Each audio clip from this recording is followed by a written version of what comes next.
Cerramos nuestro último estudio en Proverbios capítulo 12, versículo 21, que dice: ningún daño sobreviene al justo, pero los impíos están llenos de pesares. Y dice en Romanos capítulo 8, verso 28, que Dios nunca permite que nada resulte en mal para quienes lo aman, sino que todo obra para bien. Y ahora llegamos al versículo 22. Los labios mentirosos son abominación al Señor, pero los que obran fielmente son su deleite. El libro de Proverbios habla mucho sobre los mentirosos. Incluso en Apocalipsis capítulo 21, verso 8, dice que todos los mentirosos tendrán su destino en el lago de fuego. Dios le otorga una gran importancia a la honestidad en nuestras palabras. Los que obran fielmente son su deleite. Versículo 22.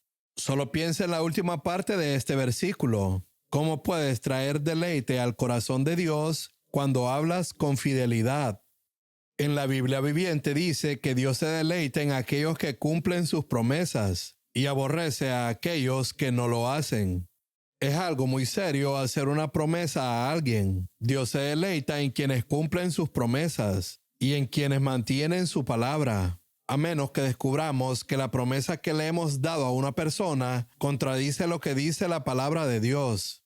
En ese caso, tenemos todo el derecho a romperla. Pero si no contradice ninguna enseñanza de la palabra de Dios, la voluntad de Dios es que cumplamos la palabra que hemos dado a otros. Él se deleita en tales personas.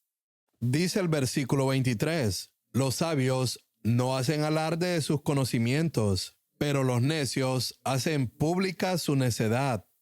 Esto simplemente significa que una persona sabia no exhibe su conocimiento. Cuando tenemos conocimiento, queremos exhibirlo. Por ejemplo, en un estudio bíblico grupal, ahí queremos exhibir nuestro conocimiento. Esa es la característica de un necio, pero la persona sabia sabe cómo compartir lo que sabe sin presumir su conocimiento. Una persona que quiere presumir incluso de su conocimiento bíblico es en realidad un necio. Esto se ve especialmente en los nuevos creyentes. Reciben un poco de conocimiento bíblico y siempre están tratando de presumirlo en alguna parte. Eso solo demuestra que siguen siendo necios. Eso es comprensible al principio, pero debemos superar esa etapa de siempre querer exhibir nuestro conocimiento. Las personas sabias se quedan calladas, comparten cuando es necesario, pero nunca para mostrar a los demás cuánto saben de las Escrituras o lo inteligentes que son. Dice el versículo 24, trabaja duro y serás un líder, sé un flojo y serás un esclavo. En la iglesia hay muchas personas que quisieran ser líderes, pero esto implica ser fieles en la obra de nuestra salvación con temor y temblor. Es un principio universal. Las personas prosperan trabajando arduamente y siendo diligentes. Esto también aplica espiritualmente. Dios nunca entrega responsabilidades a los perezosos. Solo las da a quienes trabajan arduamente en las situaciones en las que los encuentra. Y creo que esa es una de las razones por las que eligió a pescadores como sus apóstoles. Si conocen a los pescadores, sabrán que es una de las profesiones más difíciles del mundo. Casi todas las demás profesiones, incluyendo las que nosotros tenemos, son 10 veces más fáciles que las de un pescador. El pescador tiene que trabajar arduamente día y noche bajo riesgos constantes para ganarse la vida. Jesús eligió a estas personas para ser sus apóstoles, enseñándonos que la diligencia y el trabajo arduo es lo que Él busca en quienes serán sus discípulos, y solo les da responsabilidades a estas personas. Dice el versículo 25, la ansiedad en el corazón del hombre lo deprime, pero la buena palabra lo alegra. Esta es una palabra que todos debemos tomar en serio, en especial la primera parte. Toda preocupación es innecesaria para un cristiano, porque la palabra de Dios dice, por nada estén afanosos. La preocupación nos roba el gozo, pero las palabras de aliento hacen maravillas. A veces pienso en la palabra de aliento como ese talento que el hombre de la parábola de Jesús envolvió en un pañuelo y enterró. La mayoría de nosotros no tenemos 5 talentos ni muchos dones, quizás ni siquiera 3, pero habrá un solo creyente que pueda decir, ¿no tengo la capacidad de dar una palabra de aliento a alguien? No existe tal creyente en ningún lugar del mundo. Pero ¿qué hacen la mayoría de los creyentes con esta capacidad de dar una palabra de aliento? ¿Alguna vez has pensado en darle una palabra de aliento a tu esposo, o a tu esposa, o a tus hijos? Claro, regañamos a nuestros hijos por 1001 cosas, pero una palabra de aliento es generalmente el talento que guardamos en el pañuelo y mantenemos enterrado hasta la venida del Señor. Creo que sinceramente habría una diferencia enorme si las personas desenterraran este talento y comenzaran a usarlo con sus parejas e hijos. Una sola palabra, incluso una simple nota o una tarjeta. Una palabra de aliento hace maravillas y puede transformar una situación de manera impresionante. A aquellos de nosotros que no poseemos otros dones espectaculares, quiero animarlos a que consideren ejercer este don con los demás. El mundo está lleno de personas, incluso en nuestro propio hogar, que solo necesitan una palabra de aliento en medio de todas las exhortaciones, regaños y reprimendas que solemos dar. Dice el versículo 26, el justo es guía para su prójimo, pero el camino de los impíos los extravía. Ese es el llamado de toda persona justa, aunque no sepa predicar, enseñar o explicar las doctrinas de la Biblia. Al menos puede ser guía y puede decirle a su prójimo, sígueme. Puede que no lo diga con palabras, pero su vida debe ser un ejemplo que su prójimo pueda seguir. El justo debe ser un guía y un precursor para su prójimo. Si su prójimo quiere seguirlo, por supuesto. Ese es el llamado de los justos. Pero el camino de los impíos los extravía. Dice el versículo 27, los perezosos ni siquiera cocinan la presa que han atrapado, pero los diligentes aprovechan todo lo que encuentran. He pensado en esto como un ejemplo de evangelismo sin discipulado. Es como un hombre que sale de casa, le dispara a un venado y luego lo deja allí para que se pudra. ¿Han oído hablar de un cazador que le dispara a un venado y luego lo deja para que se pudra y para que la carne se corrompa? Nunca he oído hablar de un cazador así. Un cazador suele llevarse el venado y su único objetivo es cocinarlo y convertirlo en comida. Cuando las personas evangelizan sin discipulado, podemos decir que han atrapado almas, han disparado al venado, pero luego dejan que esas almas se echen a perder. Eso es exactamente lo que dice este pasaje. Es el comportamiento de un hombre perezoso. Hacer discípulos requiere tiempo. Es fácil evangelizar, así como es fácil dispararle al venado, pero lleva tiempo limpiarlo, cortarlo y cocinarlo. Al igual que lleva tiempo hacer discípulos, disparar es la parte más fácil. Y aquí veo un maravilloso ejemplo de lo que la palabra de Dios piensa sobre el evangelismo sin discipulado. En la iglesia creemos en guiar al discipulado a quienes han sido traídos al reino. La posesión más preciada del hombre es la diligencia. Al leer el libro de Proverbios, notarás que habla mucho sobre ciertos temas, como la diligencia y el uso de la lengua. Y la diligencia es uno de los temas de los que habla con frecuencia. Dice el versículo 28, el camino de los justos conduce a la vida. Entonces, ¿por qué temer a la muerte? Una persona verdaderamente piadosa no debería temer a la muerte. El miedo a la muerte es propio de una persona impía. Ninguna persona piadosa necesita temer cuándo, cómo o dónde morirá, ni debería angustiarse pensando, ¿cuándo moriré? ¿Cómo moriré? ¿Dónde moriré? Estos no son los pensamientos que deberían pasar por la mente de una persona piadosa. En cambio, nuestra prioridad debe ser cómo puedo usar los días que Dios me ha dado para participar más de su naturaleza, su bondad y su humildad.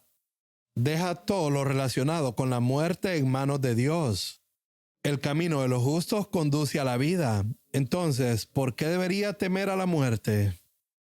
Ahora pasamos a Proverbios capítulo 13. Dice el versículo 1, el hijo sabio acepta la disciplina de sus padres. El burlón se niega a escuchar la corrección. Creo que nuestro orgullo es puesto a prueba cuando nos corrigen. A los jóvenes les cuesta recibir corrección de un padre, por una sola razón. Hay mucho orgullo en ellos. Un orgullo que los hace creer: yo sé cuál es el camino que debo tomar. Ese mismo orgullo es el que nos impide aceptar la corrección de un hermano anciano o líder. Todos necesitamos ser corregidos, y nuestra reacción ante ello nos da a conocer si hay orgullo en nuestro corazón. Ayer presentamos un drama y tuvimos muchos ensayos. Algo que debíamos hacer constantemente en los ensayos era corregir una y otra vez. Sin embargo, no todos reaccionan igual ante la corrección. Algunos responden con entusiasmo a la corrección y corrigen de inmediato y exactamente como se les dice. Otros aceptan la corrección, pero son astutos y siguen intentando hacer las cosas a su manera. En ellos se esconde un orgullo que les impide aceptar la corrección. Muchas veces la corrección expone el orgullo que se esconde en los corazones de quienes se creen humildes. El hijo sabio acepta la disciplina de su padre. No se trata solo de corregir, sino de disciplinar. La verdadera humildad consiste en aceptar la reprensión que Dios nos envía, porque es la única forma para llegar a ser sabios. Hermano, hermana y joven, cuando alguien mayor te corrija, aprovecha esa oportunidad para ver la condición real de tu corazón, sin importar qué tan humilde te consideres. Creo que no hay nada que ponga inmediatamente a prueba nuestro orgullo como eso.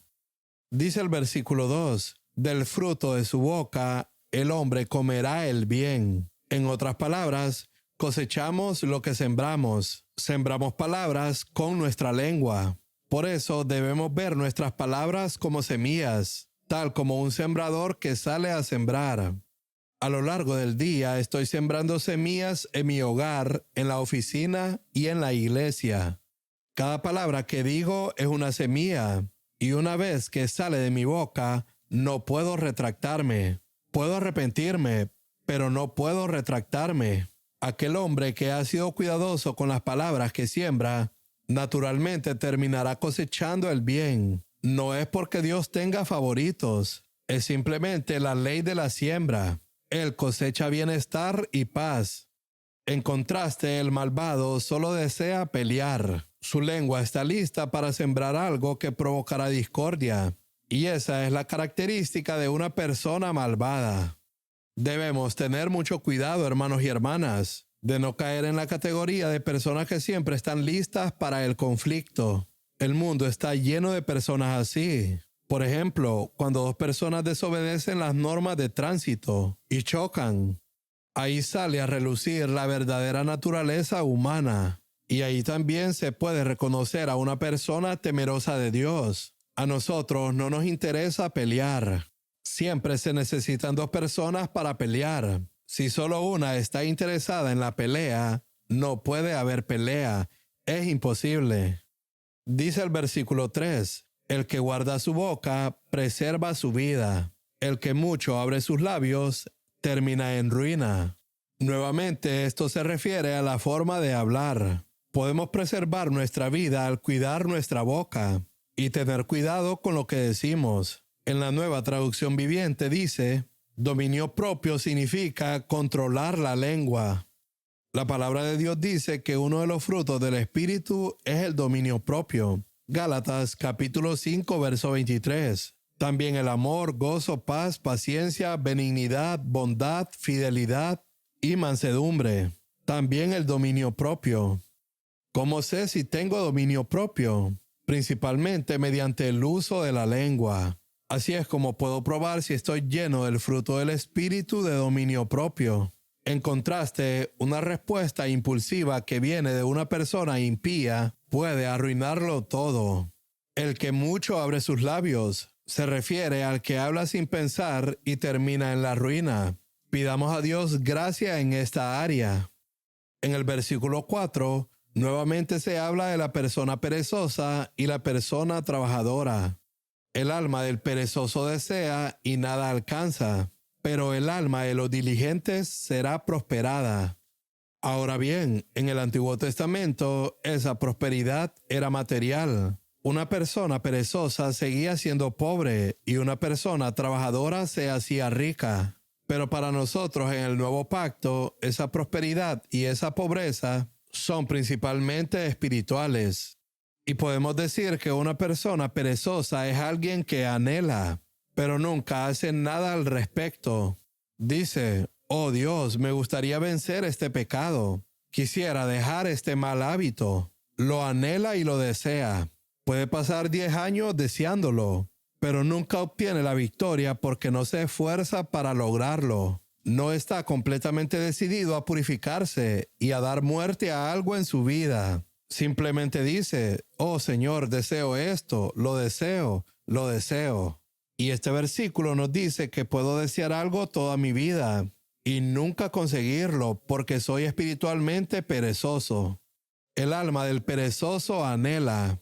Esta es una palabra fuerte. Anhela significa que desea con todas sus fuerzas y aún así no obtiene nada. Piensa en un hombre que desea con todas sus fuerzas algo y aún así no consigue nada porque es perezoso espiritualmente. Pensemos en la actitud hacia la palabra de Dios. Alguien perezoso tiene tiempo libre, pero no lo usa para estudiar la Biblia. Es perezoso en su actitud hacia la palabra y permanece ignorante de ella. Por lo tanto, no es fuerte y no conoce las cosas que Dios ha dicho para ayudarlo en el momento de la tentación. Piensa si Jesús hubiera sido así cuando el diablo vino a tentarlo. No habría tenido ni una palabra de respuesta para ahuyentarlo. No habría tenido la espada del Espíritu en sus manos. Cristo hubiera sido así si hubiera sido perezoso. Podría haber anhelado la victoria, pero no la habría recibido si hubiera sido perezoso. Pero Jesús no era así. El alma del diligente, del que se entrega de todo corazón, se esfuerza por lograr lo que anhela. Él prosperará deseando la victoria y trabajando por ella. La pereza puede ser la razón por la que algunas personas nunca alcanzan la victoria. El versículo 5 nos da la característica de una persona justa. Dice en la Nueva Traducción Viviente, los justos odian las mentiras. ¿Escuchaste eso? La característica de una persona justa es, odia decir mentiras. Odia afirmar una declaración falsa incluso si alguien se lo pide. Esa es la característica de una persona justa. Si alguien no odia la mentira, no puede considerarse justo. Los malvados mienten de forma constante. Quienes mienten no lo hacen solo una o dos veces. Es un proceso constante. Y con el tiempo caen en la vergüenza aquellos que escriben cuentas falsas y hacen declaraciones falsas. Mentir no es algo que se hace de vez en cuando. Se convierte en un hábito y después de un tiempo, la conciencia deja de molestar a los mentirosos. Finalmente, la palabra de Dios les promete que caerán en la vergüenza. Si no lo hace en la tierra, lo hará en la eternidad. El mundo está lleno de gente que miente. El mundo está lleno de gente que escribe cuentas falsas y firma declaraciones falsas. Pero en medio de esta generación oscura e impía, Dios ha puesto a unos pocos que son rectos, incluso si eso significa que se vuelvan pobres. Son personas que defienden la verdad y se niegan a mentir. Dice el versículo 6, la justicia guarda al íntegro en su camino, pero la maldad destruye al pecador. Esto es cierto. De nuevo, se trata de cosechar lo que hemos sembrado. El deseo de nuestro corazón debe ser bueno con los demás. La palabra de Dios dice que esa buena actitud que desea ayudar y ser bueno con los demás me ayudará toda la vida. Por eso es muy importante bendecir a quienes nos maldicen, también hacer el bien a quienes nos odian y orar por quienes nos persiguen.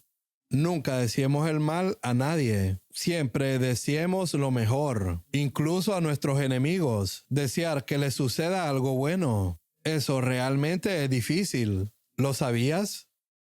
Cuando alguien te ha hecho algo malo y le sucede una calamidad, tu reacción natural es pensar, el Señor lo ha juzgado por tratarme tan mal. Yo, que soy un hijo de Dios, Bueno, puede que sea cierto, pero eso es asunto de Dios. No es asunto mío. Mi deber es desearle el bien, no el mal. Ese es el espíritu del cristiano. Y si mantengo esa actitud de bondad, eso me ayudará toda la vida. Pero si tengo malas actitudes hacia los demás, yo mismo me volveré malvado y me destruiré por mi mala actitud. En el versículo 7 hay una declaración muy cierta que indica la cantidad de hipocresía que hay en el mundo. Hay quien pretende ser rico y nada tiene. Hay quien pretende ser pobre y tiene una gran fortuna. Vemos ambas categorías en el mundo. Hay pobres que se avergüenzan un poco de su pobreza y siempre intentan actuar como si fueran personas importantes y ricas. Y luego hay personas muy ricas que siempre actúan como si estuvieran tratando de llegar a fin de mes, pareciendo muy pobres y sin lo suficiente. Sin embargo, tienen millones guardados. Ambos tipos de personas son básicamente hipócritas. La hipocresía es el factor común que los une. Mientras un grupo es rico y el otro es pobre, comparten la hipocresía. Cuando la persona pobre intenta fingir que es grande y rica, la persona rica siempre intenta actuar como alguien pobre. Esa hipocresía es una característica universal de la raza de Adán. En un caso tenemos orgullo y en el otro falsa humildad. Dice el versículo 8, el rico puede pagar rescate por su vida, pero al pobre ni siquiera lo amenazan. El pobre puede tener muchas desventajas, pero una ventaja es que nadie lo secuestrará ni pedirá rescate. El libro de Proverbios nos enseña que ser rico no tiene solo ventajas. El rico tiene mucho que temer. A los recaudadores de impuestos, a los ladrones que entran en sus casas o a quienes secuestran a sus hijos. Son tantas cosas de las que un pobre no tiene que preocuparse en absoluto. Las riquezas terrenales no solo traen bendiciones. La riqueza conlleva una especie de maldición cuando se tiene más de lo que se necesita. Dice el versículo 9, la luz de los justos brilla alegremente, pero la lámpara de los impíos se apaga. Esto nos recuerda a las 5 vírgenes prudentes y a las 5 vírgenes insensatas, algunas cuyas lámparas brillaban intensamente y otras cuyas lámparas se apagaban. Este versículo nos explica la razón por la cual algunos que parecen ser vírgenes son en realidad malvados. Sus lámparas se estaban apagando porque no tenían aceite, no tenían vida interior. El aceite simboliza esa vida interior. Pero la característica de una persona justa es que tiene vida interior. El aceite que hace que sus lámparas arda cada vez más. La luz es la vida de Jesús. En él estaba la vida, y la vida era la luz de los hombres. Juan capítulo 1, versículo 4. Los malvados solo aparentan tener la vida de Jesús, pero ésta se apaga en el momento de la prueba y la tentación. Pero verás cómo la luz de los justos brilla intensamente en el momento de la prueba. La vida de Jesús se manifiesta en ellos porque han trabajado en su propia salvación en su vida interior. Dice el versículo 10, el orgullo lleva a conflictos. Aquí vemos la causa de todas las luchas y discusiones en todo el mundo, el orgullo. Pero los que siguen el consejo son sabios. Cuando alguien nos da un consejo, tenemos la oportunidad de poner a prueba nuestra actitud respecto al orgullo o a la humildad. No es fácil aceptar consejos si somos orgullosos, porque pensamos que ya lo sabemos todo. Pero sé humilde. Acepta el consejo de alguien que sabe un poco más que tú y te volverás sabio. Y aunque ya seas muy sabio, te volverás aún más sabio. ¿Qué hay de malo en aceptar consejos? Sin embargo, cuando alguien nos da un consejo y respondemos discutiendo o justificándonos con es que las cosas son así por tal motivo, eso suele ser una característica de orgullo. Este versículo también nos muestra que todas las discusiones y conflictos en los hogares entre esposos se deben básicamente al orgullo. Pensemos en Abraham y Lot. Cuando sus siervos tuvieron un conflicto, fue por orgullo. Pero ahí vemos la humildad de Abraham para resolverlo al decirle, Si quieres algo, tómalo. Tú tienes la prioridad. Pensemos si podemos ser tan sabios como Abraham y decir, hermanos, tomen ustedes lo que quieran primero. Yo me quedaré con lo que sobre. Los niños no tienen esta humildad. Los niños arrebatan las cosas. La humildad, en cambio, es estar dispuesto a ceder y dar paso a los demás. Dice el versículo 11, la fortuna obtenida con fraude disminuye, pero el que la recoge con trabajo la aumenta. En otras palabras, aunque hayamos engañado al gobierno o a alguien más para aumentar nuestra cuenta bancaria, la bendición de Dios no estará en ello. Pero si hemos trabajado arduamente y con honestidad, la bendición de Dios estará sobre ello. Y les aseguro algo, es mejor tener 100 rupias al mes con la bendición de Dios que 1000 rupias obtenidas mediante engaños y sin respaldo de Dios. Pero la gente no se da cuenta de eso. La bendición de Dios puede marcar una gran diferencia en lo poco que ganamos. Por ejemplo, puede ahorrarnos gastos hospitalarios innecesarios y muchas otras complicaciones. Lo poco rinde mucho si se gana honestamente, y la bendición de Dios está sobre ello. De hecho, la palabra de Dios dice que si alguien no quiere trabajar, que tampoco coma. Segunda de Tesalonicenses, capítulo 3, versículos 10 al 12. Dios ha dispuesto que quienes no están dispuestos a trabajar no deben recibir paga. Y eso es algo que también debemos recordar cuando pensamos en dar dádivas a los pobres. Debemos observar si son personas que usan fielmente lo que se les da, o si están dispuestas a trabajar arduamente. Pero si son perezosas, descuidadas y derrochan lo que se les da, entonces es una tontería seguir dándoles, porque quizás sean pobres por ser derrochadores, o porque no están dispuestos a trabajar.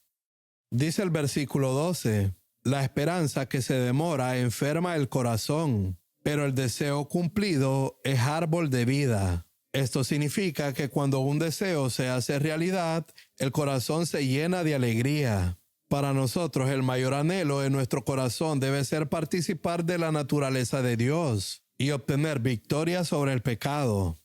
Y esa no es una esperanza que Dios pone delante de nosotros sin que se pueda cumplir.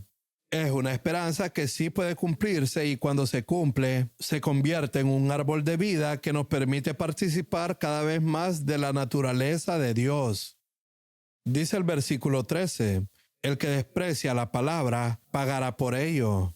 Por eso se describe a los pecadores como deudores de Dios. Cada pecado y cada desobediencia a la palabra de Dios es una deuda que tengo con Él. Es como ir a comprar algo a una tienda y no pagarlo. Cada desobediencia a un mandamiento es como comprar algo en una tienda sin pagarlo. Estoy en deuda. Y cuando dice que Jesús pagó nuestras deudas en la cruz, es la verdad. Porque aquí dice que el que desprecia la palabra pagará por ello. Nosotros hemos despreciado tantas palabras y nos hemos convertido en deudores. Jesús ha cancelado nuestra deuda con la intención de que en el futuro ya no despreciemos más la palabra. Hay perdón en Dios para que Él sea temido, pero el que teme el mandamiento será recompensado. Dice el versículo 14, la enseñanza del sabio es fuente de vida, para apartarse de los lazos de la muerte. Este es un versículo maravilloso que podemos aplicarlo a nuestra forma de hablar. Las palabras que decimos a los demás pueden ser como una fuente de agua fresca. Y ese debe ser nuestro objetivo, controlar nuestra lengua, juzgarnos a nosotros mismos y crecer en sabiduría en nuestra vida privada, para que cuando compartamos y hablemos con la gente, lo que digamos sea como una fuente de agua fresca. Hermanos y hermanas, el mundo está corrompido, especialmente en la forma de hablar. Como dije, el libro de Proverbios habla mucho sobre la forma de hablar. Y en medio de un mundo lleno de personas que dicen cosas pecaminosas e inútiles, la voluntad de Dios es que haya algunos que sean como fuentes de agua viva y proclamen algo refrescante. Piensen en lo especial que es ser un hermano o hermana cuyas palabras siempre resulten refrescantes en comparación con las palabras de la gente del mundo, que son tan pesadas y amargas. Quiero exhortar a todos los que están aquí a ser un hermano y una hermana con un testimonio como este, que la gente anhele escuchar lo que tienen que decir porque sus palabras son como una fuente que refresca. Esa puede ser nuestra porción, la enseñanza de los sabios. Si estamos dispuestos a ser sabios conforme al libro de Proverbios, nuestras palabras pueden apartar a otros de los lazos de la muerte. Dice el versículo 15, el buen entendimiento produce favor. Algo muy parecido a lo que mencionamos antes, que una persona sabia es apreciada por los demás. Por eso se gana el respeto de todos. Pero el camino de los malvados es difícil. El camino del pecador es difícil. Puede parecer fácil y sencillo, pero al final resulta ser difícil. Y ese no es el camino por el que deseamos andar. Dice el versículo 16, en la Nueva Traducción Viviente, las personas sabias piensan antes de actuar. Los necios no lo hacen y hasta se jactan de su necedad. Pensar y planificar antes de actuar es la característica de una persona sabia. Muchas personas que dicen, estoy confiando en el Señor, en realidad son necias. Hay una forma genuina de confiar en el Señor, pero la mayoría de las personas que usan un lenguaje muy elevado sobre confiar en Dios, en realidad son simples necios que no piensan antes de actuar y hasta se jactan de eso. Pero un hombre sabio entiende que Dios le ha dado una mente. Dios no lo creó como una piedra o un ladrillo. Dios le ha dado sabiduría, inteligencia y al Espíritu Santo. Y Él quiere pensar antes de actuar. No hay nada malo en eso. Un hombre sabio piensa antes de actuar. Dice en Juan capítulo 7 que cuando la gente quiso matar a Jesús en Judea, Él no fue allí. Eso fue sabio. Habría sido una locura si Él dijera, confío en el Señor, voy a ir de todos modos. Eso habría sido propio de un necio. Pero Jesús fue sabio. Eso es sensato. Un hombre sabio piensa antes de actuar. Y Dios quiere que todos seamos personas que piensen y planifiquen antes de actuar. ¿Cómo será esto si hago tal cosa? ¿Cómo estaré dentro de 5 años si sigo este camino? Especialmente en lo espiritual. Si insistes en regañar a tu esposo, ¿cómo será dentro de 5 años? ¿Cómo será tu hogar? Si sigues criticando a tu esposa, ¿cómo será dentro de 5 años? ¿Cómo será tu hogar? ¿Será una ruina? ¿Será un desierto? Piensa antes de actuar. Pensemos en todo lo que hacemos y decimos. Seamos sabios. El hombre sabio piensa antes de actuar y dice, tengo que negarme a mí mismo para que más adelante haya buen fruto. Pero el necio se jacta de su necedad. Dice el versículo 17, el mensajero no confiable cae en problemas, pero el mensajero fiel trae alivio. Dios no se compromete con mensajeros poco confiables. Por eso es muy importante que todos nosotros lleguemos pronto al punto en el que Dios pueda encontrarnos como mensajeros confiables que traen paz y no como mensajeros poco confiables que causan problemas. El versículo 18 habla de la pobreza y vergüenza que padece quien rechaza la disciplina. Dice en la Nueva Traducción Viviente, si desprecias la crítica constructiva, acabarás en pobreza y deshonra. Puede que pensemos que ya tenemos bastante sabiduría en comparación con muchas personas a nuestro alrededor. Pueda que sea cierto, y esa puede ser la razón por la que somos demasiado orgullosos para recibir más corrección. En la eternidad descubriremos que podríamos haber sido más sabios si nos hubiéramos humillado y aceptado la corrección. Pero nunca crecimos más en sabiduría porque éramos orgullosos, pensando que ya éramos mejores que los demás creyentes. Quiero decirles, hermanos y hermanas, que tengan especial cuidado cuando la gente acuda a ustedes en busca de consejo, especialmente cuando alguien acude a ustedes en busca de consejo y ustedes se lo dan, y luego viene otra persona y otra más, y poco a poco empiezan a considerarse un pequeño almacén de sabiduría. Y ese orgullo es lo que puede impedirles, hermano o hermana, obtener más sabiduría, porque creen que son de los que ya se han ganado la confianza de los demás. Y como la gente acude a ustedes, ya no necesitan mucha corrección. Eso es peligroso. Es cierto que son sabios, pero podrían haber sido más sabios si se hubieran humillado y hubieran estado dispuestos a recibir corrección y disciplina. La persona que no está dispuesta a aceptar la crítica termina en pobreza y deshonra, pero si aceptas la corrección, recibirás honra. Tengamos esa actitud durante toda nuestra vida. Digan, Señor, quiero corrección. Hay puntos ciegos en mí que no veo y necesito a mis hermanos. Hay un canto que dice, Señor, tu espíritu y mis hermanos me están mostrando en qué debo cambiar. Esa es una muy buena actitud para mantener hasta el final de nuestra vida y así crecer en sabiduría. Dice el versículo 19, es agradable ver que los sueños se hacen realidad, pero los necios se niegan a abandonar el mal para alcanzarlos. En la Nueva Traducción Viviente. Por eso los necios se niegan a abandonar sus deseos, aun cuando están equivocados. Esta es una característica del necio. Incluso cuando alguien le señala que los planes que ha hecho no son muy sabios, su orgullo le impide cambiarlos, aun cuando son erróneos y terminan llevándolo a la ruina. Para el necio es una abominación apartarse del mal. Básicamente está hablando del mismo contexto de la corrección. Cuando se le muestra a un necio que ese camino no es el correcto y que hay otro mejor. Pero como él ya eligió ese camino, no está dispuesto a aceptar la corrección de alguien que tiene un poco más de sabiduría que él. Y es asombroso cuánto tiempo nos lleva a alcanzar esa humildad que nos permite ser corregidos. El versículo 20 habla del tipo de compañía que mantenemos. El que anda con sabios será sabio, pero el compañero de los necios sufrirá daño. Eso es muy sencillo.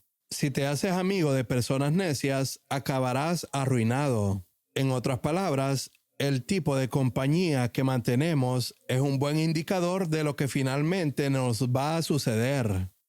Quiero leer un versículo en 1 Corintios capítulo 15, versículo 33, en relación con esto, porque creo que aquí hay una palabra especialmente para nosotros como creyentes, en cuanto al tipo de personas con las que pasamos nuestro tiempo, ya sea visitando sus casas o permitiendo que visiten la nuestra. Dime a qué tipo de personas visitas, qué tipo de personas te visitan y con quién pasas la mayor parte de tu tiempo. Y te diré con bastante exactitud qué tipo de persona eres. Aquí es donde podemos ser engañados. Podemos pensar, no, a mí no me va a afectar. Pero en 1 Corintios 15, versículo 33 dice, no se dejen engañar. Las malas compañías corrompen las buenas costumbres. Esta es la palabra de Dios. Y aquí es donde podemos engañarnos pensando que no va a corrompernos. Especialmente los jóvenes. Puedes pensar, pero yo soy un hermano lleno de celo e íntegro. Si lo eres, entonces, en la medida de lo posible, mantén compañía con hermanos igualmente íntegros. Que ese sea tu deseo. No estoy diciendo que no debamos hablar con nadie más. Tienes que ir a la escuela, a la universidad o al trabajo y relacionarte con otros. Pero que tu anhelo sea estar con los que son íntegros. No con los tibios ni con los mundanos. Puedes pensar que no te afectan, pero sí te afectarán. No te engañes. Especialmente ustedes, hermanos y hermanas jóvenes, escuchen esto con mucha atención. Aprendan esta lección en la juventud para que no cometan cosas insensatas cuando ya sean adultos. Busquen la compañía de personas íntegras, que ese sea su mayor anhelo y deseo. No busquen la compañía de los necios ni de los tibios. Quien se junta con necios sufrirá daño.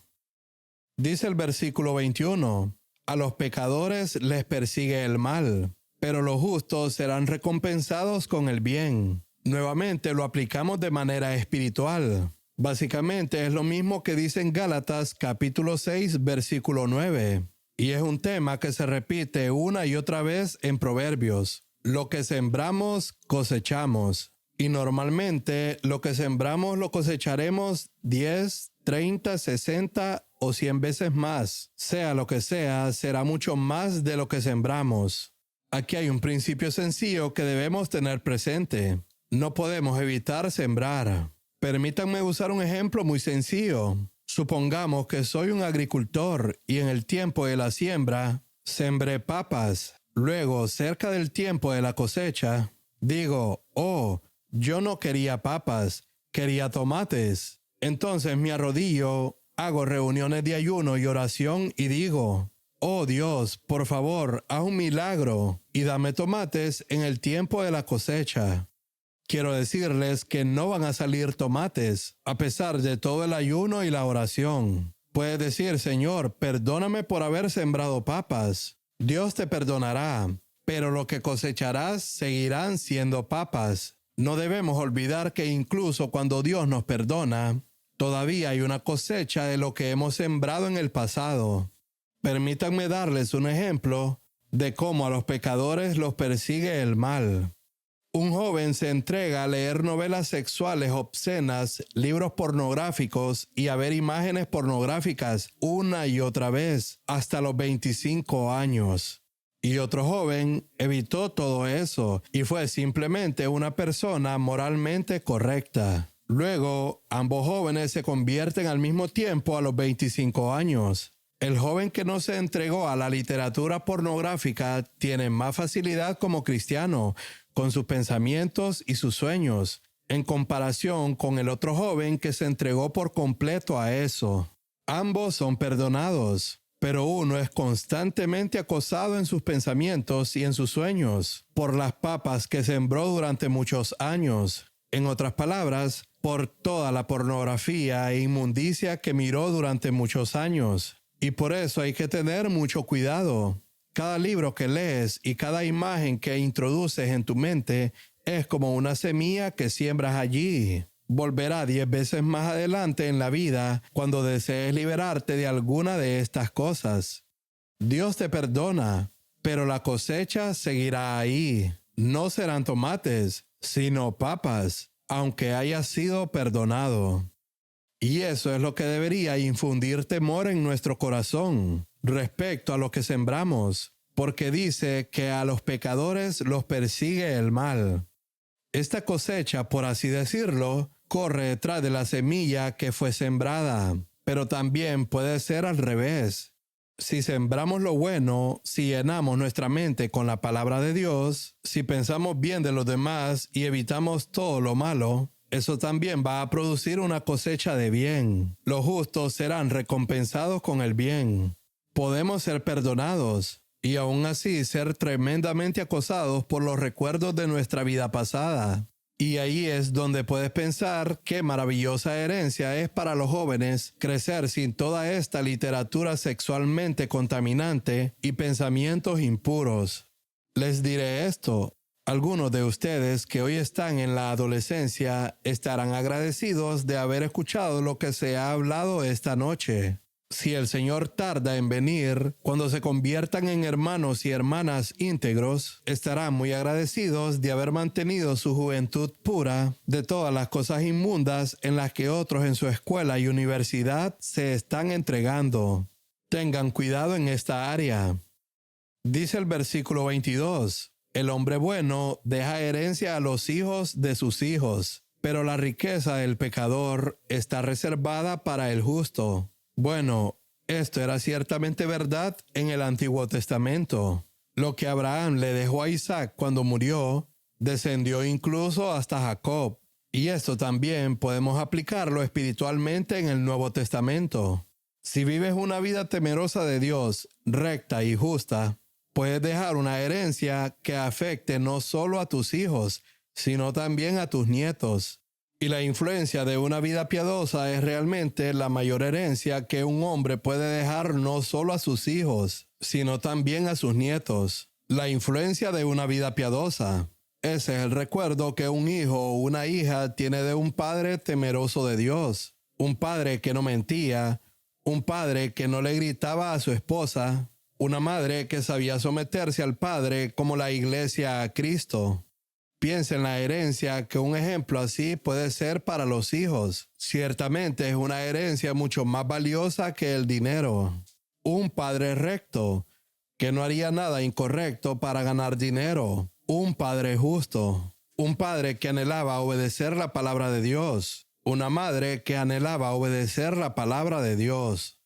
Estos padres pueden dejar una herencia a sus hijos y ésta los afectará de tal manera que se manifestará en sus nietos. Una herencia maravillosa. Pero la riqueza del pecador está reservada para el justo. Quizás no en esta vida, pero sin duda será así en la vida venidera. Todo lo que esta tierra tiene, lo que los pecadores consideran su riqueza, finalmente será quitado por Dios y entregado a los justos. Los mansos heredarán la tierra y todo lo que hay en ella. Dice el versículo 23, el terreno de los pobres tiene mucho de comer, pero se pierde por la injusticia. Entiendo este versículo de la siguiente manera. Un hombre pobre puede tener un pequeño terreno y pensar que no puede sacar mucho provecho de él. Pero aquí dice que se puede sacar muchísimo provecho de lo poco que tiene. El hombre pobre es como el hombre con un solo talento, que dijo, ¿qué puede salir de este talento? Pero se puede sacar muchísimo provecho de ese talento. Supongamos que el talento del pobre es una palabra de aliento. Puedes producir 100 talentos con ese único talento si lo usas y no lo envuelves en un pañuelo y lo entierras. Y sin pasar año tras año sin darle una palabra de aliento a nadie en tu casa ni fuera de ella. En muchas otras áreas también sucede lo mismo. Todos tendemos a pensar que tenemos muy poco. Pocos dones, pocas habilidades y poca capacidad. Pero se puede sacar muchísimo provecho de lo poco que tenemos. Pensé esto en relación con el drama que presentamos ayer.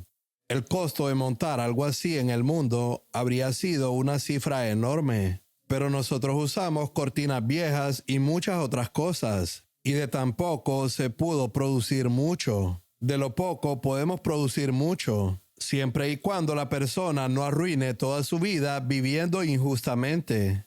Si un hombre es injusto, entonces, tenga poco o mucho, simplemente lo pierde todo. Pero de los pocos recursos que tienes, de las pocas habilidades que tienes, de la poca sabiduría que tienes, de la poca espiritualidad que tienes, de los pocos dones y talentos que posees, puede surgir mucho. Hay alimento abundante de lo que tenemos si nos humillamos y lo usamos fielmente para la gloria de Dios. Mucho puede surgir de lo poco que posees. Por ejemplo, incluso en lo material. Puede que tengas poco en comparación con otros hermanos, pero puedes usar ese poco con tanto cuidado que no solo obtienes mucho de lo poco que tienes, sino que se desarrolla mucho carácter en tu vida al ser cuidadoso con el uso de las cosas materiales. Mientras que una persona rica nunca desarrolla ese carácter porque tiende a ser más descuidado y liberal, comprando muchas cosas innecesarias y que realmente no hacen falta. El terreno de los pobres tiene mucho de comer, pero se pierde por la injusticia. El versículo 24 es un versículo que se repite muchas veces en el libro de Proverbios sobre la disciplina de los hijos. En otra traducción dice, el que evita la vara odia a su hijo. ¿Sabías eso? ¿Cómo sabes que un padre no ama a su hijo? Cuando no lo disciplina, no lo corrige y nunca usa la vara con él. Esa es la prueba más clara de que un padre no ama a su hijo. ¿Y cómo sabes que un padre ama a su hijo? Cuando lo disciplina con la vara. Aquí dice, pero el que ama a su hijo lo disciplina con diligencia. Eso significa que serás decidido y firme al disciplinarlo. No será un simple, no hagas eso, hijo, de manera superficial, sino que serás íntegro en la disciplina. Eso es lo que significa con diligencia. De la misma manera en que debemos buscar a Dios con diligencia. Trata de ser un padre amoroso e íntegro como ese. Muchas ideas mundanas pueden infiltrarse en nosotros con mucha facilidad, pero al disciplinar a nuestros hijos debemos seguir la enseñanza de la palabra de Dios. La disciplina es prueba de amor, porque no quieres que tu hijo crezca y se convierta en una molestia para la sociedad o para la iglesia, en el hogar, para los vecinos y finalmente termine en el regazo del diablo por toda la eternidad.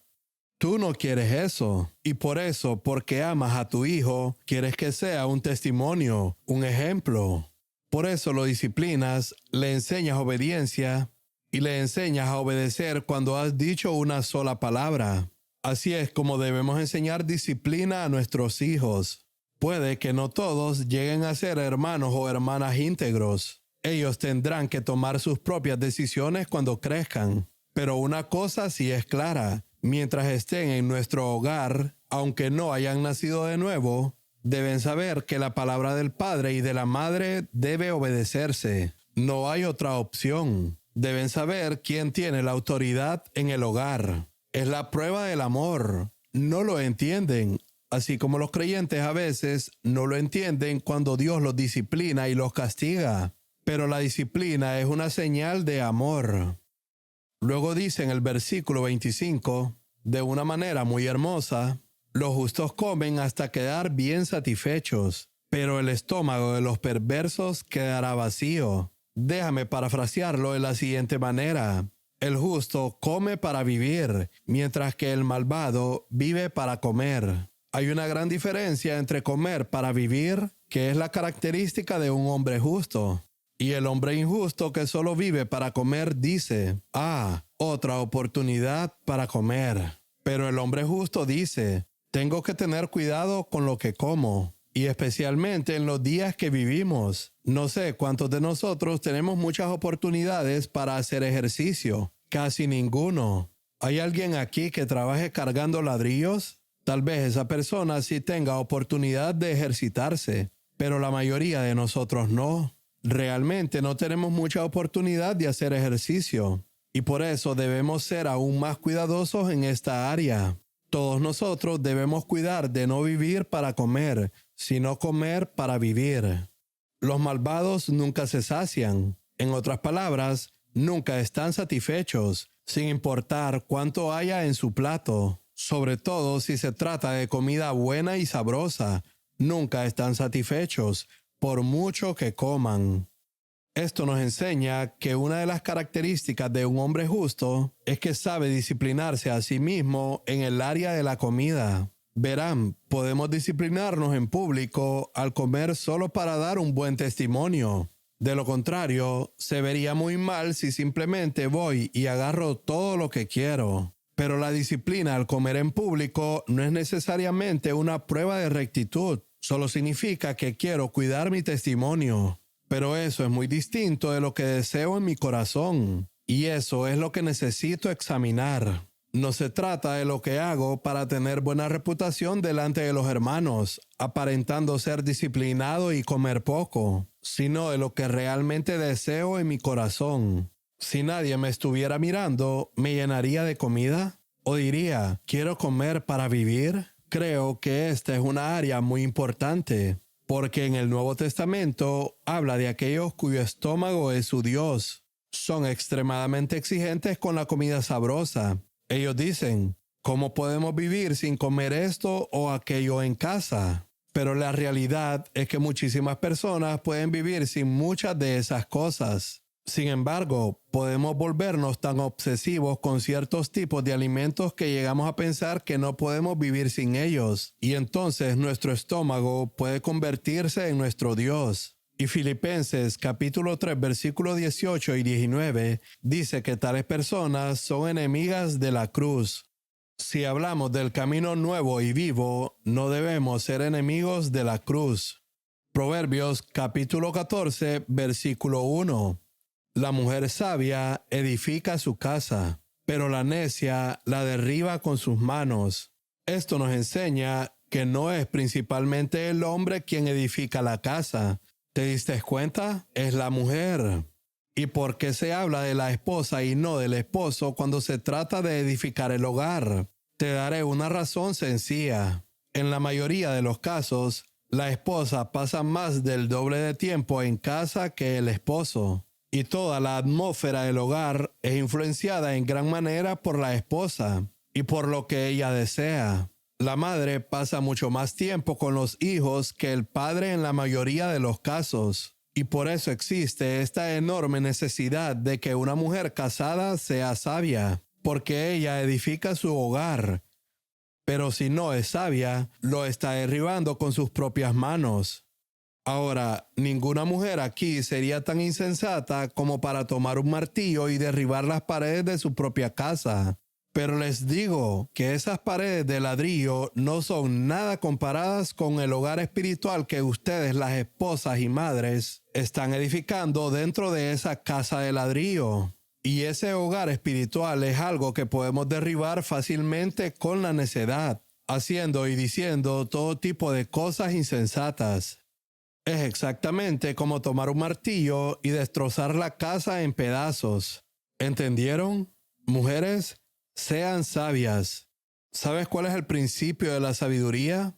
El temor del Señor es el principio de la sabiduría. Te digo algo. Si hay una persona en cada hogar que necesita tener el temor de Dios, es la esposa, es la madre, porque ella es la que tiene que edificar la casa.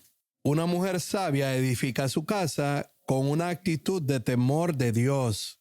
No puedo recordar la cantidad de historias reales que he leído de hombres de Dios, que han hablado de una madre de oración y temerosa de Dios que influyó enormemente en sus vidas. Piensen en eso, queridas hermanas. Ustedes pueden dejar como herencia a sus hijos el recuerdo de una madre que temía a Dios y que oraba. Edifiquen su hogar según la palabra de Dios. Mucho depende de ustedes. Y nuestros hogares, por supuesto, finalmente también influyen en la iglesia. Podrán decir que las hermanas no tienen un ministerio muy fuerte en la iglesia, pero déjenme decirles que tienen un ministerio fantástico, porque la fuerza de una iglesia reside en la fuerza de los hogares. No se trata solo de la cantidad de asientos ocupados. Me da igual eso o el tamaño del edificio. La fuerza de cada hogar representado en la iglesia es la fuerza de la iglesia, y eso es algo invisible. ¿Y quiénes edifican esos hogares? Las mujeres. ¿Quién dijo que las hermanas no tienen un ministerio en la iglesia? Yo creo que tienen uno de los ministerios más importantes hacia sus esposos e hijos. Por eso necesitan orar para que el temor de Dios esté sobre sus vidas, para que puedan ser mujeres sabias. Dice el versículo 2, los que siguen el buen camino temen al Señor. Los que van por mal camino lo desprecian. De nuevo, este versículo se refiere a las mentiras y la verdad, a la honestidad y la deshonestidad. Con la honestidad demostramos que tememos a Dios. Con la deshonestidad, digamos lo que digamos, demostramos que no tenemos a Dios en absoluto. Dice el versículo 3, las palabras arrogantes del necio se convierten en una vara que lo golpea, pero las palabras de los sabios los protegen. Ya hemos considerado esto antes. Una característica del necio es que habla mucho. En Eclesiastés capítulo 5 versículo 3 hay un maravilloso versículo que indica que se puede reconocer la voz de un necio por las muchas palabras que habla. Descubrirás que en un grupo de personas quien más habla, y no me refiero a temas de las escrituras, sino a conversaciones generales en las que esa persona se aprovecha al máximo para hablar de cosas inútiles, ese es el necio más grande de esa multitud. La voz del necio se reconoce por la multitud de palabras. Las palabras del sabio, en cambio, lo protegen. Nuestras palabras no solo son semillas, sino también palabras con las que edificamos una fortaleza que nos protege. Y por último el versículo 4, donde no hay bueyes, el pesebre está limpio, pero mucho rendimiento se obtiene por la fuerza del buey. Básicamente eso significa que si eres demasiado perezoso para mantener el establo limpio, preferirías no tener bueyes en absoluto. Puedes decir, mi establo está muy limpio, pero de esa manera nunca te harás rico. En el Antiguo Testamento eso era de manera material, pero eso se aplica a nosotros de manera espiritual, lo cual seguiremos viendo en el siguiente estudio. Amén.